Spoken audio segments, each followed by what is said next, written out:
In this lesson, we're going to talk about random variables. Specifically, we're going to look at discrete random variables, and we're also going to talk about expectation. So first of all, a random variable uses numbers to describe the possible outcomes of an experiment. And the variable, the letter of the alphabet, the types of letters of the alphabet that are used to describe a random variable are usually capital letters. So capital X may be a random variable, a capital Y may be a random variable that is describing possible outcomes of an experiment, and you'll see what I mean with some examples. Now, a discrete random variable will have discrete possible values. So remember, discrete means there are gaps between two values. You can't have all values in the middle.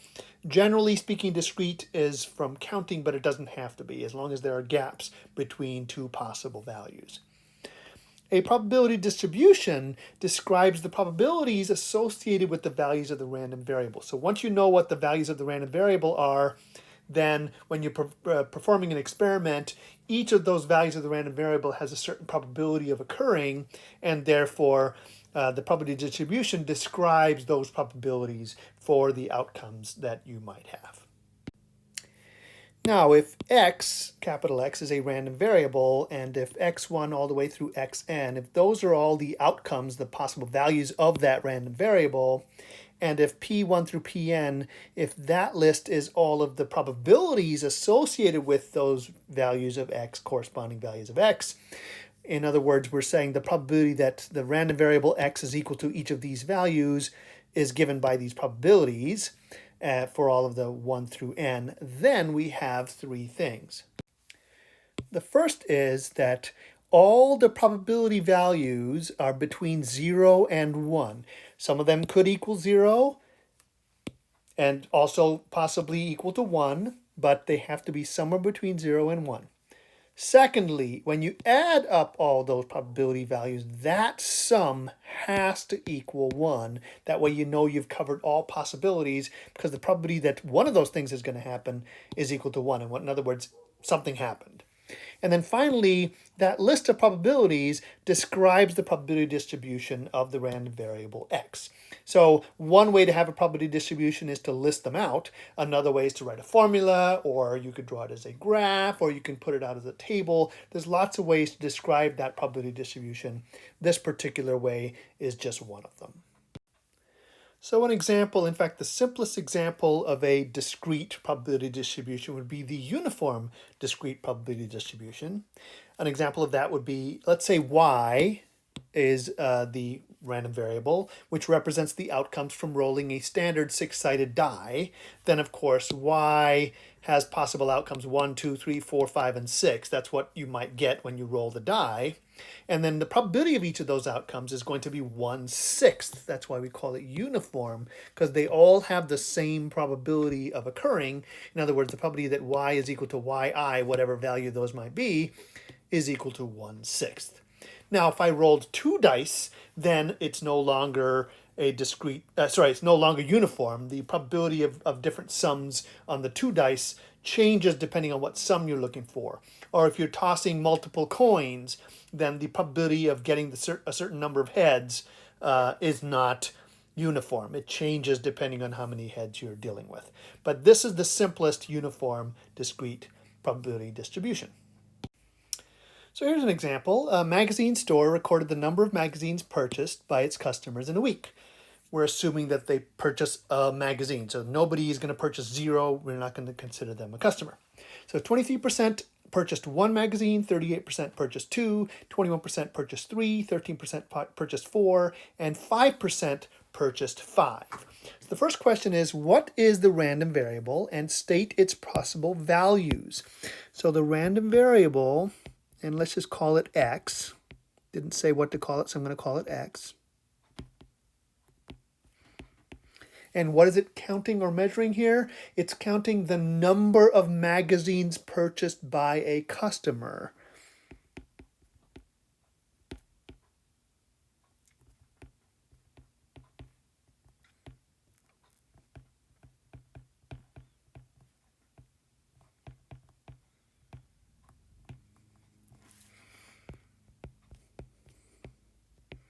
That's what's being counted here. Now these percentages are the probabilities that are associated, so that's not the random variable.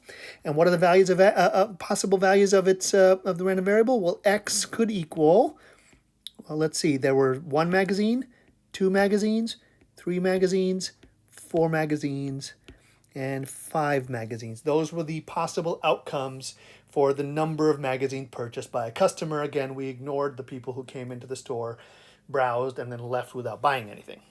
Now it says construct a probability table. So what I'm going to do is I'm going to have the random variable x, which has values 1, 2, 3, 4, and 5, and then the probability that x equals lowercase x. So these are the lowercase x values. And now the probability of getting 1, of purchasing 1, was 0.23. Remember, don't do a percent, do a decimal. Probability of purchasing 2 was 0.38. Probability of purchasing 3 was 0.21. Probability of purchasing 4 was 0.13. And the probability of purchasing 5 was 0.05. Now, just to make sure that everything is okay, we might add these up and make sure that they add up to 1. Now we are asked to graph the probability distribution, and I'm going to do it as a column graph, but you can also do what's called a spike graph. Maybe I'll just show you both of them. Now this over here is the column graph version of that. The x values, or the values of the random variable 1, 2, 3, 4, 5 are on the horizontal scale. The probabilities as decimals are on the vertical scale, and we just draw columns or bars representing the heights of those representing the probability, and of course they surround the different outcomes, the different values of the random variable. Now this graph over here is called a spike graph, and it does the exact same thing. The random variable values are here, the probabilities on the vertical scale, and the spikes represent, the heights of those spikes represents the probabilities. Now, probabilities should never be squiggled. It may be okay to squiggle on the horizontal because we're not so interested in the lower end, although in this case, because 1 was the smallest number and it went up to 5, there was no reason to squiggle on the x values. So now we're asked to find the mode and the median of the random variable. So the mode, of course, is the value that occurred the most. So probability is really about relative frequency. So 38% of customers purchased 2 magazines. So 2 is the mode. So we can start by saying the mode equals 2. Now, to get the median, we need the 50th percentile. So in other words, we want the probability to accumulate up to 0.50. So the probability that accumulated once we had x equals 1 here was 0.23. If you went to the end of the 2's, 0.23 plus 0.38 is going to be bigger than 0.50. In fact, it's going to be 0.61. Therefore, somewhere in the 2 range is where you hit your 50th percentile. So 2 is once again also going to be the median. Again, because it is the 50th percentile. All right, so we're asked now to show that p of x equals x squared plus 1 over 34, where x is equal to 1, 2, 3, or 4, is a valid probability, what's called a probability mass function, also sometimes called a probability distribution function. And the short form or the abbreviation is PDF. I know that sounds like it's a document, but anyway, it's often called a PDF. So the idea here is that p of x, this function here, this formula, gives you the probabilities for the different x values. So for example, the x equals 1, 2, 3, or 4, those are the values of the random variable. Those are the things that might happen. And if you want to figure out the probability of x equals 1, you plug 1 in over here and you say, well, that's 1 squared plus 1 over 34. So in other words, 2 over 34, or 1 over 17, is the probability that you're going to get x equals 1. If you want to figure out the probability of x equals 2, you plug 2 in, etc. So this formula here is supposed to give you the probabilities for these 4 different outcomes. Now, in order for it to be a valid probability mass function, there are a few things that have to happen. First of all the probabilities have to be between 0 and 1. It's okay for some probabilities to be 0. It's okay for probability to equal 1. but it has to be somewhere, all of them have to be somewhere between those two. And also the probabilities have to all add up to 1. So if these are the only 4 outcomes, when I add those 4 probabilities together, when I plug them in, I should get 1 as my final probability sum. So I'm going to check it by doing P of 1, which is equal to, as I said, 1 squared plus 1 divided by 34, which is equal to 2 over 34. And I'm actually not going to simplify that because it's a waste of my time. All I need is for this number to be between 0 and 1, which it is, so we're happy. Don't have to simplify it. P of 2 is going to be 2 squared plus 1 all over 34, and that's going to be 5 over 34, which won't simplify anyway. And then P of 3 is going to be 3 squared plus 1 all over 34, which is 10 over 34, which simplifies, but again, I'm not going to bother. And then P of 4 is equal to 4 squared plus 1 all over 34, which is 17 over 34, which again simplifies, but I'm not going to bother. So the first thing I want to mention here is that all probabilities are between 0 and 1.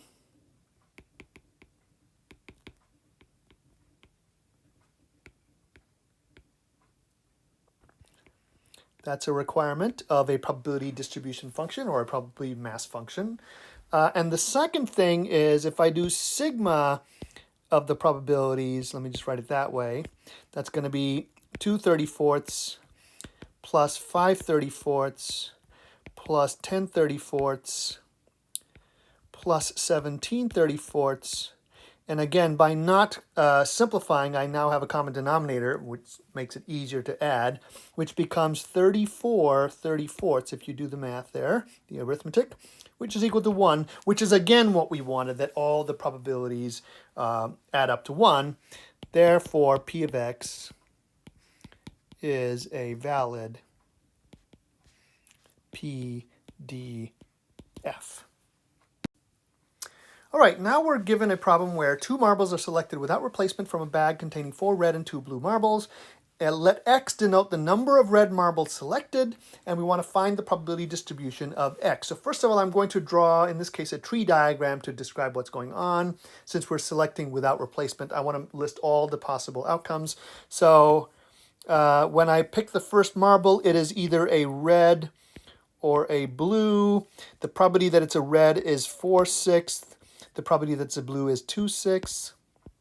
When I pick again, the marbles could be red or blue, regardless of which branch I'm coming off of.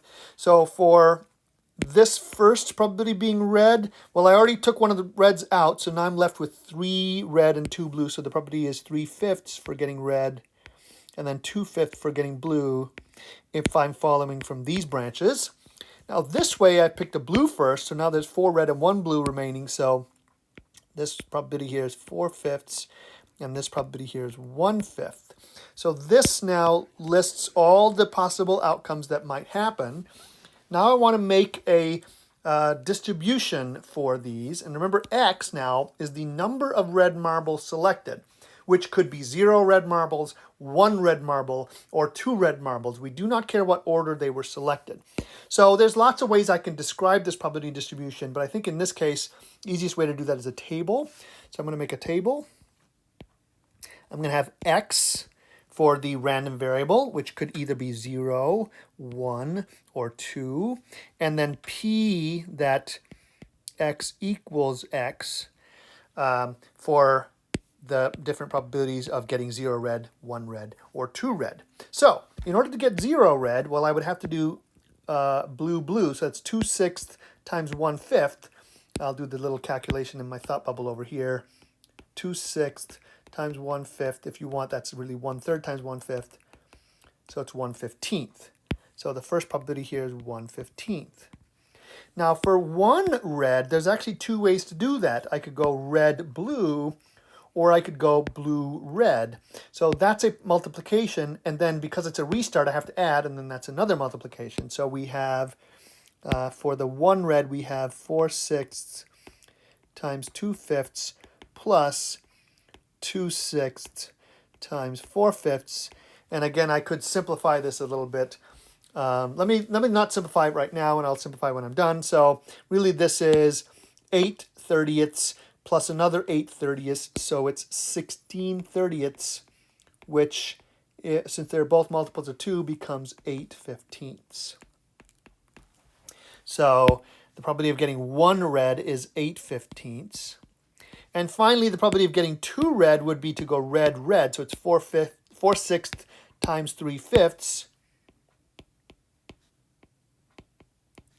which again, I could do some simplification, and I'm going to get 2/3 times 3/5. The 3's will also cancel, so it's going to be 2/5. Now, if you would like to write it as 6/15ths, that's perfectly okay. But since it does simplify to 2/5, I'm going to write 2/5.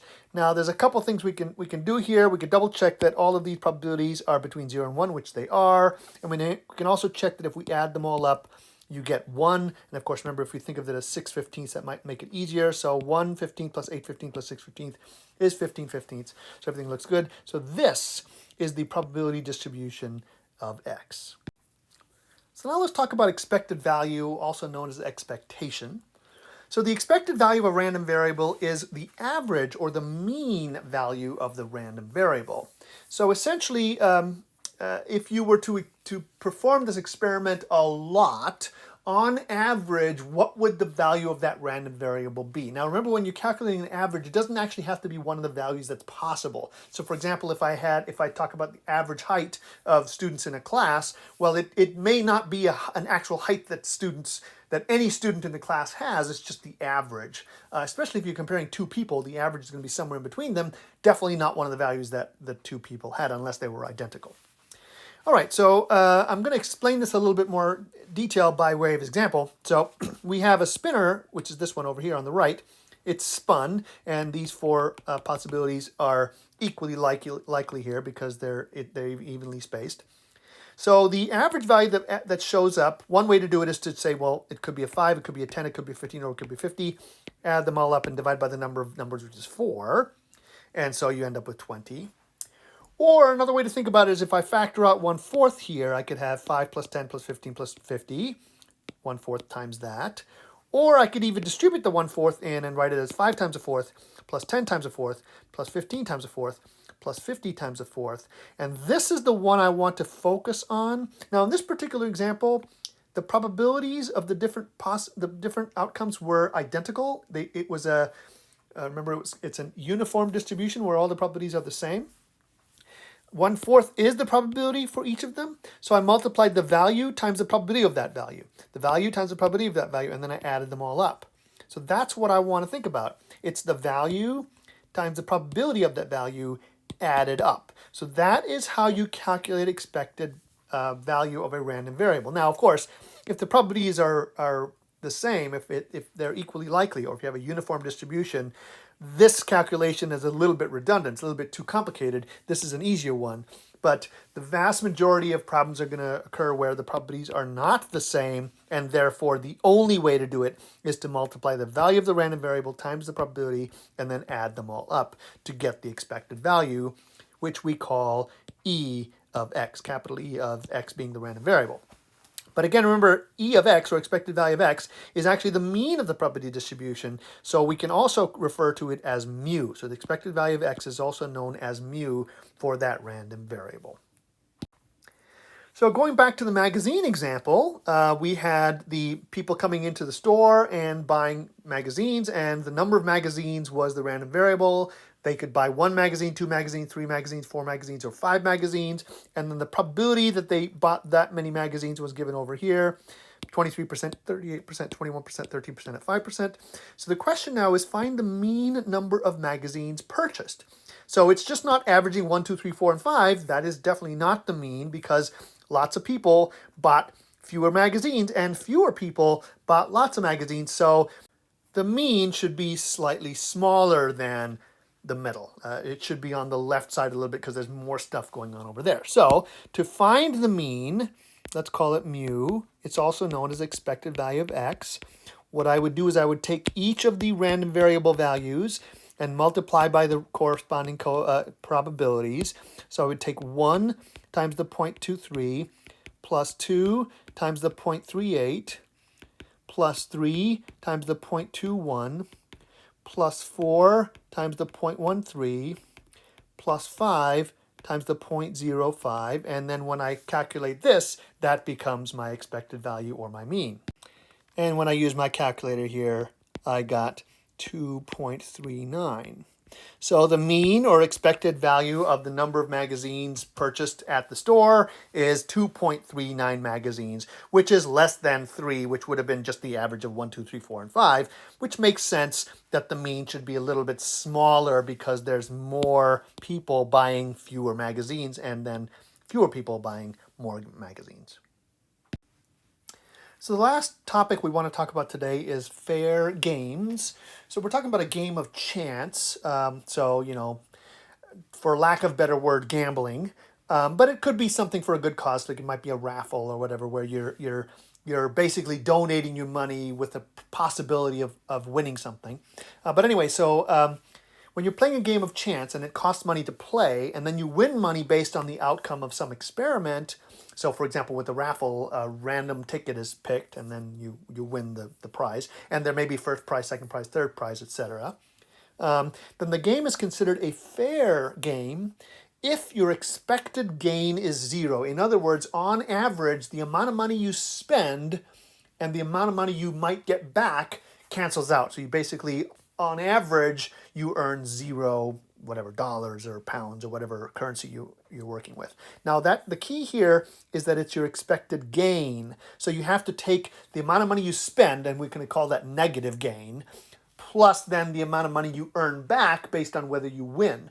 Now, if you spend $5 and you're guaranteed to win and you earn back $5, well, that's, first of all, a very boring game, but that would be then expected gain of 0. However, if you spend $5 and then there's a probability you're going to win $100, then you got to think about what's the expected value for that winning, and then balance that out with the fact that it cost you $5. So if you expected value of winning, and then combined with the expected or the knowledge that you had to spend $5, that would be your gain. If that expected gain is 0, then the game is considered fair.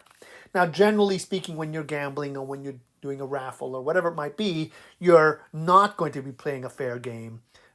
In a casino or some gambling establishment, obviously the house needs to earn money, and therefore the probability is going to be in their favor, maybe only slightly, but the probability is going to be in their favor, so definitely not going to be fair games. Or again, for a raffle or something like that, usually it's for a good cause, and therefore you don't mind spending money and having a smaller probability that you're going to win something. So again, ultimately the house or the agency that's created this raffle is going to earn some money, even though they have to pay something out. They pay out less than they've earned by selling the tickets. So let's do an example talking about a fair game. All right, so a player spins a square spinner labeled 1, 2, 3, and 4. The player wins an amount of money according to the table. So if you spin a 1, then you earn $1. If you spin a 2, then you earn $2. If you spin a 3, you earn $5. You spin a 4, you earn $8. Now, the random variable here is not the number that showed up on the spinner. The random variable here is the amount of money you won. So let x equals the winnings. Because ultimately it's all about what money you get, not what number happens to appear on the spinner. That is just given there so that we can figure out what the probabilities for the different types of winnings are going to be. Now, since it's a square spinner with these labels, we're going to assume that each of those possible outcomes is equally likely, so the probabilities are going to be 1/4 for all of them. So if I make a probability distribution for the winnings, it's going to look like this. So X is the winnings, $1, $2, $5, $8, and 1/4, 1/4, 1/4, 1/4 are the probabilities for each of those winnings because of the fact that we've got a square spinner with those labels on them. So the 1, 2, 3, 4 is irrelevant for this problem. It's all about how much you're going to win. All right, so now the question is, find the expected return for one spin of the spinner. In other words, how much money you're going to make back on average. So the expected value of, well, the money you win is the money that's returned to you. So we called that X. So expected value of X is going to be, well, we do that by the value of the random variable times its probability, and then add them all up. So it's 1 times 1/4 plus 2 times 1/4 plus 5 times 1/4 plus 8 times 1/4. And when you simplify that, you get exactly $4. So you expect a return of $4 on average when you play this game. That does not mean you're going to earn $4 and on any given one game. In fact, it's impossible. But on average, if you played this a lot, $4 is the average amount of money that you're gonna have returned to you. Now the question is, find the expected gain if it costs $5 to play each time. So let y equal the gain. Well, if it costs you $4 to play each time, $5 to play each time, that means that you have to spend $5, so negative $5 before you get your winnings. Well, if you're winning $1 after you spend $5, you really gained negative $4. If you won $2 after spending $5, you gained negative $3, etc. So basically, you have to take each of these values and subtract the $5 off.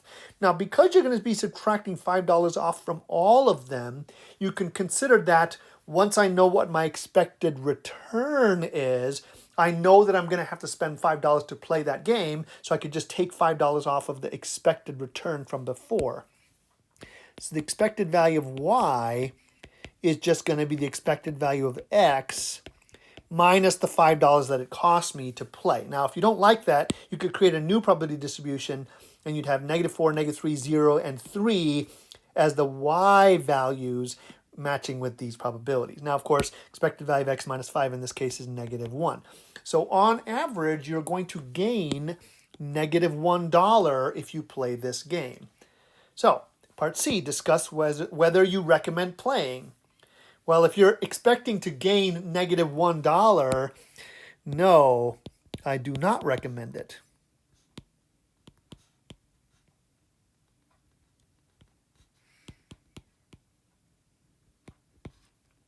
Expected gain is less than 0. It's a negative number, so you're going to gain $- on average. So maybe once in a while you will be making money, but on average, if you play this a lot, you're going to be losing money. Finally, it says, how much should it cost to play the game, if the game is fair? So if I didn't charge $5, but I wanted to charge an amount that would make it fair, what would that be? So I still know what the expected return is. The expected return is $4. So if the expected return, or expected value of x, equals 4, then why don't we charge $4? So the expected gain, or expected y, is going to equal 0. Once the expected gain is equal to 0, then on average, you're neither gaining nor losing money. You're going to be basically breaking even on average. Doesn't mean that any given particular game you might not win or lose money. But charging $4 means the expected gain is 0, and therefore that is the amount that should be charged for the game to be fair.